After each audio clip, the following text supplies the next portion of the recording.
I grew up in a small country town in North Carolina, but most of my adult life has been in major markets in Chicago, Atlanta, Charlotte, back to Atlanta, Chicago. So that's been my story. And I'm an only child, and I grew up with parents who instilled the concept that hard work could get you really far. How many of you grew up with that? That if you worked hard enough, you could have anything you wanted if you worked hard enough.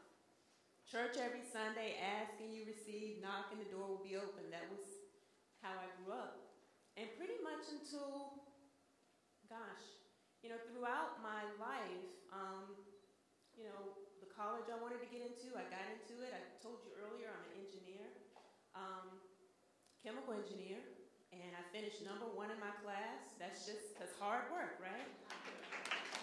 So my first time to Atlanta was to get my PhD in engineering. I thought I'd be a professor and invent a lot of new chemical processes. And I found that to be incredibly boring.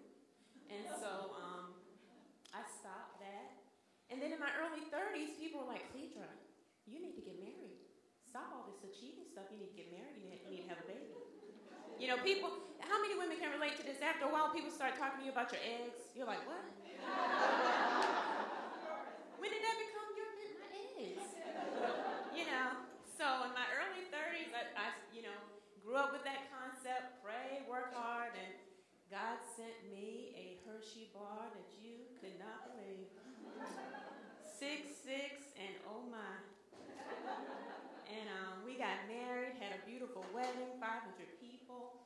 And, my grandparents had been married at that time over 50 years. My parents now over 40. So a long legacy of matrimony. So then a few years in, it's always what's next. People are like, when are you going to have a baby? When are you going to have a baby? It's not how's the marriage. It's when you're going to have a baby. It's your eggs, when you're going to have a baby. So we finally got the news we were having a baby. And like I said, he's 6'6", I'm 5'10", and our doctor was like, NBA, NFL, I don't know. They were even putting bets on our little boy. And so every time that we would go for an ultrasound, because I was an older mom, I didn't know about advanced maternal age either. Translation, old lady, that's what that means, right? Old lady. I didn't know it was an old lady having a baby until they told me, like, you got to come for ultrasound on a regular basis. You're advanced maternal age. So I was one of those obnoxious moms. I would say, I want all the pictures of the ultrasound, so I had it all around my mirror at home and all that. And we were having this little boy. And so the day after Mother's Day of 2007, I went in for the ultrasound, and my little boy, his heart had stopped. So I'm sitting there looking at the ultrasound, and, I didn't add this. I've been in the pharmaceutical industry for over 17 years. So I've talked to doctors the last 17 years of my life almost every day. No doctors in almost every state. So even though my physician was telling me, she was like, his heart has stopped, I was like, what does that mean? What does that mean? So she sits me up, and I'll never forget, she grabs me by both sides of my shoulders, and she said, Cledra, his heart has stopped. And I collapsed. First time in my life where hard work didn't turn out to be what I wanted it to be. Now, because I was pretty advanced in my pregnancy, and I wanted a chance to have another child, I had a very controversial procedure where I took a chemotherapy agent to reduce his body so that I wouldn't be cut again. I had already had a surgery prior. And so for another 6 months, I carried this deceased little boy and had to continue to go get ultrasounds. It's okay to cry. It's okay. And continue to get ultrasounds, except instead of celebrating the growth, from a clinical perspective, it was a celebration when his body was shrinking. And I had to sign a document that my family wouldn't sue if I died from this. Very controversial. and had to see a therapist twice a week. I think they had me under suicide watch for understandable reasons, right? So by Thanksgiving of that year, he was small enough for them to remove him. And at the memorial service, I wrote a poem. The poem was Sleep Tight, My Little Angel. And in that poem, I talked about how I was going to run this race for both of us and finish strong. And 1 week later, and by this time, let me say I had doubled in size. When I met Hershey, I was a 10. By this time, I was a 20, okay? I didn't even, and for those of you who have been obese, people, I didn't even look like the same person. I had gone from a 10 to maybe a 22, 24, okay? Because I would eat after those ultrasounds. Because it hurt so much. It just hurt. And anything anybody said about God, I just wanted to slap them. Okay. It was a collapse of my belief system at the same time.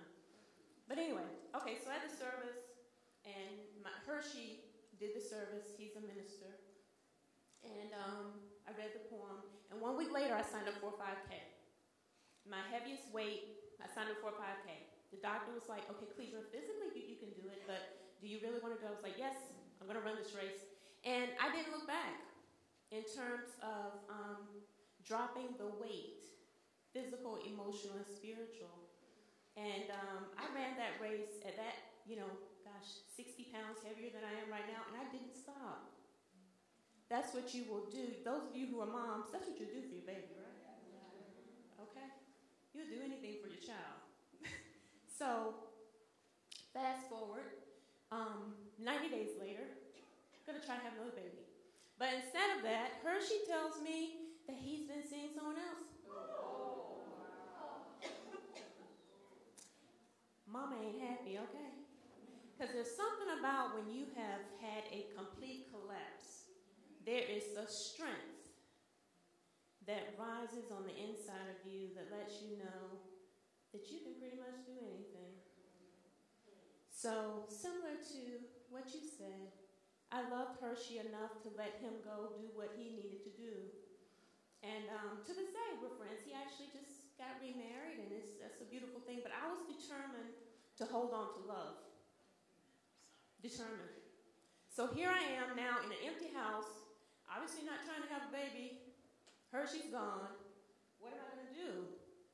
And you heard me share earlier, 5 years of trying to put all of this together, but went to several conferences, and so then Doreen. I saw a Facebook post, and you guys heard me earlier share that I went to the Radical Success Institute, but let me tell you, the reason that was so powerful is because we went to Utah, and I shared a portion of this story. I told Doreen, I said, Doreen, I do really well, and then when I start writing about my son, I can't do it, I stop. I just have to curl up, I cry in a fetal position. She listened to me. You see how poised she is. She listened to me. And we were in the mastermind group, and she said, you know what, Cledra, that is a sad story. But you have got to decide if you are going to show us how to live your Plan B. That's the name of my company, Plan B, B-E, where you lose all the weight, physical, emotional, and spiritual. And when she said that, I stopped because everyone else had gotten stuck in the sadness of the story. The tears. This is a woman who's lost her son, lost her marriage. But Doreen was courageous and radical enough to say, is that it? Or are you going to show us that you can live your Plan B? And I left Utah. I even bought the robe, the robe in the room.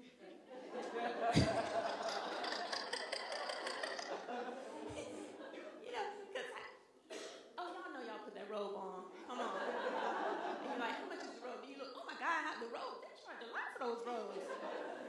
But I wanted to get that robe because that was going to be my turning point. But you know what? On that retreat, we went up a mountain. Doreen said, what's it going to be, Cledra? And I said, it's going to be all about Plan B. That's what it's going to be. And that that was September, I think, right? Well, let me tell you, by the middle of October, I had started my business. I had written the curriculum for my pilot program. I had 50 people to sign up. 30 came to the call. It was on. It was on. I went to coaching school, graduated from there, and I just totally immersed myself. So I want you all to know that, sad things may happen to you. And like Doreen told me, that story's going to always be sad. It's going to always be sad. But I have a choice.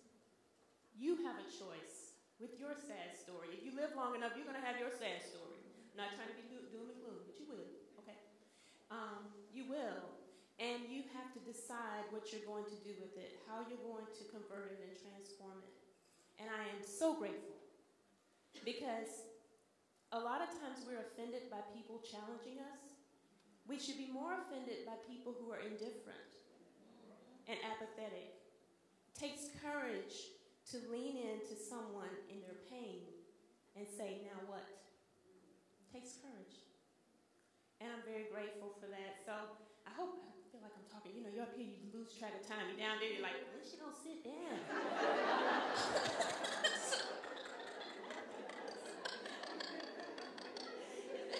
So I hope I'm not talking too long. Okay, I'm just gonna share one more thing, real quick. So Doreen will say, your palms may be sweaty when you do all this. Well, that doesn't happen to me. But what does happen to me is I order a double bacon cheeseburger. That was at the end of the conference last year. And a kid's peanut butter. Because I didn't want the people to think that one person was in the room, like a kid was in there with me too. I still got issues with the food. I ain't say, okay, I run, but I still, okay. But that's how the fear came up. I swear, seriously. So I'm saying that to you. You may feel uncomfortable right now. Maybe y'all ordered the double bacon cheeseburger and the peanut butter sandwich from the kids menu at break. It's okay. I did it last year. I did. And then I came back down just like y'all, trying to act like, I'm hungry. You know how we act. Haven't had much at all. And y'all know y'all do that. Okay. But anyway, I'm just saying, feel the fear. Order the double bacon cheeseburger and sign up. I'm not getting paid to tell you this. I'm telling you this because my life, Hershey called me because he saw my website, y'all.